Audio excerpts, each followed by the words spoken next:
Hi నమస్తే అండి అందరికీ. నేను మీ సుధాని. వెల్కమ్ బ్యాక్ టు సుధా తెలుగమ్మాయి. ఈరోజు వీడియోలో దోస ప్రీమిక్స్ పౌడర్‌ని ఎలా తయారు చేయాలో చూపించబోతున్నాను. ప్రతిరోజు పప్పు నానబెట్టే పని లేకుండా సంవత్సరమంతా నిల్వ ఉండే దోస ప్రీమిక్స్ పౌడర్‌ని ఎలా ప్రిపేర్ చేసుకోవాలో చూపిస్తాను. ప్రతిరోజు దోసల కోసం పప్పు నానబెట్టడం, వాటిని రుబ్బాలంటే కొంచెం కష్టంగానే ఉంటుంది. అలా కాకుండా ఒక్కసారి మీరు కష్టపడితే సంవత్సరం పాటు ఎప్పుడు కావాలంటే అప్పుడు ఈ పిండిలతో దోసలు ప్రిపేర్ చేసుకోవచ్చు. డైలీ రుబ్బే పని లేకుండా ఈజీగా ఇంట్లోనే దోసలను ఎలా ప్రిపేర్ చేసుకోవాలో చూపిస్తాను. ఈ పౌడర్‌తో చేసిన దోసలు చాలా బాగుంటాయి. చేసుకోవడం కూడా చాలా ఈజీ. వర్కింగ్ ఉమెన్స్‌కి, బ్యాచిలర్స్‌కి దోస ప్రీమిక్స్ పౌడర్ రెడీగా ఉంటే దోసలు వేసుకోవడం చాలా ఈజీ అవుతుంది. పప్పు నానబెట్టడం, రుబ్బటం వర్కింగ్ ఉమెన్స్‌కి, బ్యాచిలర్స్ కష్టంగా ఉంటుంది కాబట్టి అందుకే ఈ దోస ప్రీమిక్స్ పౌడర్ చేసి స్టోర్ చేసుకుంటే సంవత్సరం పాటు నిలవ ఉంటుంది. ఈ దోస పిండితో దోసలు చాలా బాగుంటాయి. ఒక్కసారి మీరు కూడా ట్రై చేసి చూడండి.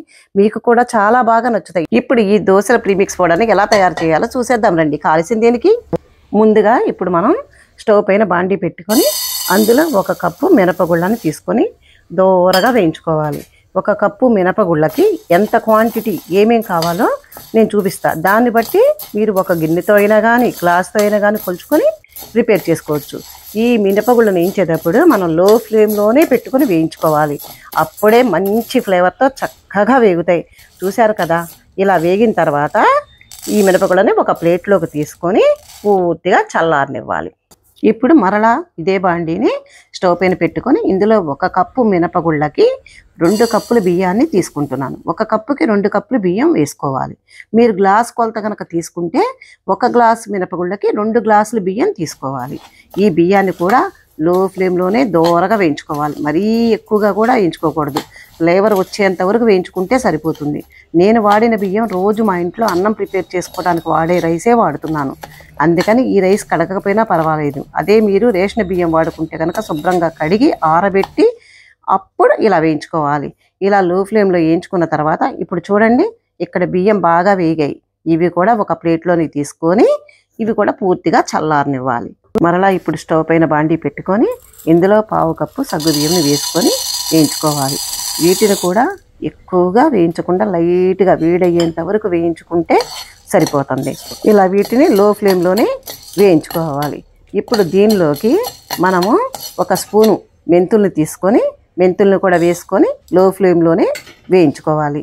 మీరు సగ్గుబియ్యంతో పాటు కావాలంటే పచ్చి శనగపప్పు అయినా వేసుకోవచ్చు. కానీ అవి వేసుకుంటే సంవత్సరం పాటు నిల్వ ఉండదు. ఎందుకంటే శనగపప్పుకి పురుగు పట్టే లక్షణం ఉంటుంది. కాబట్టి నేను వేయలేదు. మీకు కావాలంటే వేసుకోవచ్చు. అటుకులు కానీ మరవరాలు కానీ ఏదైనా వేసుకోవచ్చు. ఇలా ఈ విధంగా మంచి ఫ్లేవర్ వచ్చేటట్టు మాడిపోకుండా వేయించిన తర్వాత స్టవ్ ఆఫ్ చేసేసుకొని వీటిని కూడా మొత్తాన్ని తీసుకొని ఒక ప్లేట్లోనికి తీసుకోవాలి. ఈ ప్లేట్లోకి తీసుకున్నాక పూర్తిగా మొత్తం మనం చల్లారనివ్వాలి. ఇప్పుడు ఇవన్నీ పూర్తిగా చల్లారేంత వరకు పక్కన పెట్టేసుకొని పూర్తిగా చల్లారిన తర్వాత మొత్తాన్ని అన్నీ బాగా ఇలా కలిపేసుకొని వీటిని మనం మరపట్టించుకోవచ్చు. మిక్సీ జార్లో అయినా గ్రైండ్ చేసుకోవచ్చు. నేను ఇప్పుడు చేసేది కొంచెమే కాబట్టి నేను మిక్సీ జార్లోకి వేసి గ్రైండ్ చేసుకుంటున్నాను. ఇప్పుడు ఇది ఎక్కువ మొత్తంలో అయితే కనుక మరపట్టించుకోండి. మరీ మెత్తగా కాకుండా కొంచెం బరకగా ఉండేటట్లుగా వేసుకున్నారంటే పిండి రెడీ అవుతుంది. ఇప్పుడు ఈ మిక్సింగ్ జార్లోకి తీసుకున్న పప్పులన్నిటినీ గ్రైండ్ చేసుకోవాలి.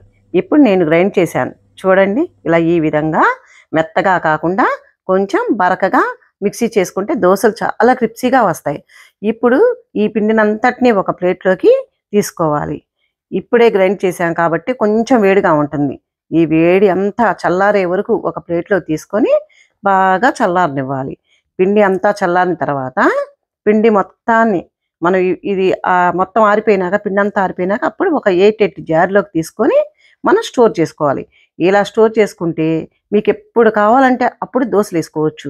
మీరు కష్టమని అనుకోకుండా 1 నెల పాటు దోసలు చేసుకోవడం కోసం పిండిని ఇలా మరపట్టించుకొని రెడీగా పెట్టుకున్నారంటే రోజు పప్పు నానబెట్టే పని లేకుండా రుబ్బే పని లేకుండా ఈ దోస ప్రీమిక్స్ పౌడర్తో దోసలు వేసేసుకోవచ్చు. చూశారు కదా, ఈ పౌడర్ని ఇలా రెడీ చేసుకోవాలో ఇలా రెడీ చేసుకొని 8 జార్లోకి స్టోర్ చేసుకొని ఎప్పుడు కావాలంటే అప్పుడు ఈ పౌడర్తో దోసలు ఎలా తయారు చేసుకోవాలో చూద్దాం రండి. మరి ఇప్పుడు ఒక గిన్నెలోకి దోస ప్రీమిక్స్ పౌడర్ని వేసుకోవాలి. మీకు ఎంత క్వాంటిటీలో కావాలంటే అంత పిండిని తీసుకోండి. ఇందులోకి కొంచెంగా వాటర్ను వేసుకుంటూ కలుపుకోవాలి. ఉండలు లేకుండానే కలుపుకోండి. ముందుగా ఎక్కువ వాటర్ వేసుకోకూడదు. ఉండలు లేకుండా బాగా కలుపుకోవాలి. అప్పుడే దోసలు బాగా వస్తాయి. ఇప్పుడు మరలా కొంచెం వాటర్ని పోసుకొని బాగా కలుపుకోవాలి. దీనిలోకి సరిపడా కొంత ఉప్పు వేసుకొని బాగా కలపెట్టుకోవాలి.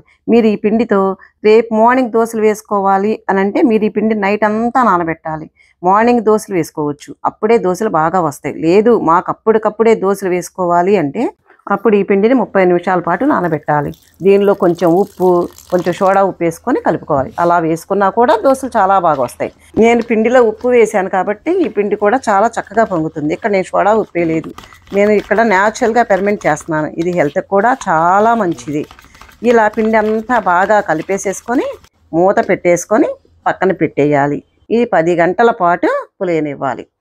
చూశారు కదా, నెక్స్ట్ డే మార్నింగ్ చూడండి పిండి ఎంత చక్కగా ఉందో, పులిసిందో కదా. పిండి కూడా కొంచెం గట్టి పడుతుంది. ఇలా రెడీ అయిన పిండితో ఎన్ని దోశలు కావాలంటే అన్ని దోశలు ప్రిపేర్ చేసుకోవచ్చు. అప్పటికప్పుడు దోశ వేసుకోవాలంటే చెప్పాను కదా, ఒక చిటికెడు సోడా ఉప్పుని కలుపుకొని వేసుకోవచ్చు. నేను ముందు రోజు, మీకు టైం ఉందనుకోండి, ముందు రోజు నైటే నానబెట్టుకొని ఇలా పులియ పెట్టుకొని నెక్స్ట్ డే మార్నింగ్కి మనం దోశలు వేసుకోవచ్చు. మీకు ఏ విధంగా కావాలంటే ఆ విధంగా వేసుకోవచ్చు. ఇప్పుడు దోశలు వేసుకోవడం కోసం స్టవ్ ఆన్ చేసి దోశ ప్యాన్ పెట్టుకున్నాను. ఇప్పుడు ఈ దోశ ప్యాన్ హీట్ అయిన తర్వాత లైట్గా వాటర్ చల్లుకొని టిష్యూతో కానీ క్లాత్తో కానీ క్లీన్ చేసుకోవాలి. అప్పుడు దోశలు చాలా బాగా వస్తాయి, ప్యాన్కి అంటుకోకుండా ఉంటాయి. కొంచెం హీట్ అయిన తర్వాత ముందుగా మనం రెడీగా పెట్టుకున్న పిండిని ఒక గరిటెతో ఇలా తీసుకొని ఇలా దోశలాగా వేసుకోవాలి. ఇలా పల్చగా చాలా నీట్గా వేసుకుంటే దోశ పర్ఫెక్ట్గా వస్తుంది. చూసారుగా, ఇలా వేసుకోవాలి. ఇలా వేసుకుంటే చాలా పర్ఫెక్ట్గా, ఎంత పర్ఫెక్ట్గా వచ్చిందో చూశారు కదా. ఇప్పుడు ఈ దోశ మీద నేను నెయ్యి, కారం అప్లై చేసుకుంటున్నాను. నెయ్యిలో కొంచెం కారం వేసి కలుపుకొని ఈ కారాన్ని దోశ మీద అప్లై చేసుకుంటున్నాను. ఇలా చేశారంటే దోశ కూడా మంచి కలర్ వస్తుంది. స్పైసీగా ఇష్టపడేవారు చాలా ఇష్టంగా తింటారు. కావాలంటే మీరు కొంచెం చిన్న చిన్న కట్ చేసుకుని ఉల్లిపాయ ముక్కలు కూడా వేసుకోవచ్చు. ఇలా ఈ విధంగా ఒక వైపు పూర్తిగా ఫ్రై అయిన తర్వాత దీన్ని తీసేసి ఒక ప్లేట్లో పెట్టుకోవాలి. ఇప్పుడు మీకు ఇంకొక దోశ చూపిస్తున్నాను చూడండి. చాలా ఈజీగా ఈ పిండితో మీరు చాలా చక్కగా దోశలు వేసుకోవచ్చు. నార్మల్గా రుబ్బిన పిండితో వేసుకుంటే దోశలు ఎలా వస్తాయో అలాంటి దోశలు ఈ ఫోడాతో కూడా అలాగే వస్తాయి. మీరు ఈ దోశ పిండితో రకరకాల దోశలు కూడా వేసుకోవచ్చు. ఎగ్ దోశ కూడా వేసుకోవచ్చు. ఈ పిండితో ఊతప్పాలు, గుంత పునుగులు ఇటువంటివి కూడా చాలా ఈజీగా వేసుకోవచ్చు. చాలా బాగుంటాయి. ఇలా దోశలన్నిటినీ రెడీ చేసుకొని ఒక సర్వింగ్ ప్లేట్లోకి తీసుకొని సర్వ్ చేసుకున్నారంటే వేడి వేడిగా దోశలు రెడీ అయిపోతాయి. చూశారు కదా ఫ్రెండ్స్, దోశ పౌడర్తో దోశలు ఎంత ఈజీగా ప్రిపేర్ చేసుకోవచ్చో. ఇక మీరు కూడా లేట్ చేయకుండా వెంటనే ఇలా దోశ పౌడర్, ప్రీమిక్స్ పౌడర్తో రెడీ చేసుకొని దోశలు వేసేసుకోండి. డైలీ పప్పు నానబెట్టే పని లేకుండా, రుబ్బే పని లేకుండా ఈజీగా దోశల్ని ప్రిపేర్ చేసుకోవచ్చు. ఇంట్లో చిన్నపిల్లలు కనుక ఉంటే వర్కింగ్ ఉమెన్స్కి కానీ బ్యాచిలర్స్కి కానీ ఈ దోశ పిండి చాలా యూజ్ఫుల్ అవుతుంది ఫ్రెండ్స్. మీరు కూడా ఇంట్లో ట్రై చేయండి. ఈ రెసిపీ ఎలా వచ్చిందో నాకు కామెంట్ రూపంలో తెలియచేయండి. ఈ రెసిపీ నచ్చితే లైక్ చేయండి, షేర్ చేయండి, కామెంట్ చేయండి. మరెన్నో టేస్టీ రెసిపీస్ కోసం వెంటనే సుధా తెలుగు అమ్మాయి ఛానల్ని సబ్స్క్రైబ్ చేసుకోండి. పక్కనే ఉన్న బెల్ బటన్ని క్లిక్ చేయండి. అలా క్లిక్ చేస్తే నేను పెట్టే ప్రతి వీడియో నోటిఫికేషన్ మీ హోమ్ పేజ్కి వస్తుంది. Thank you for watching friends. Bye bye.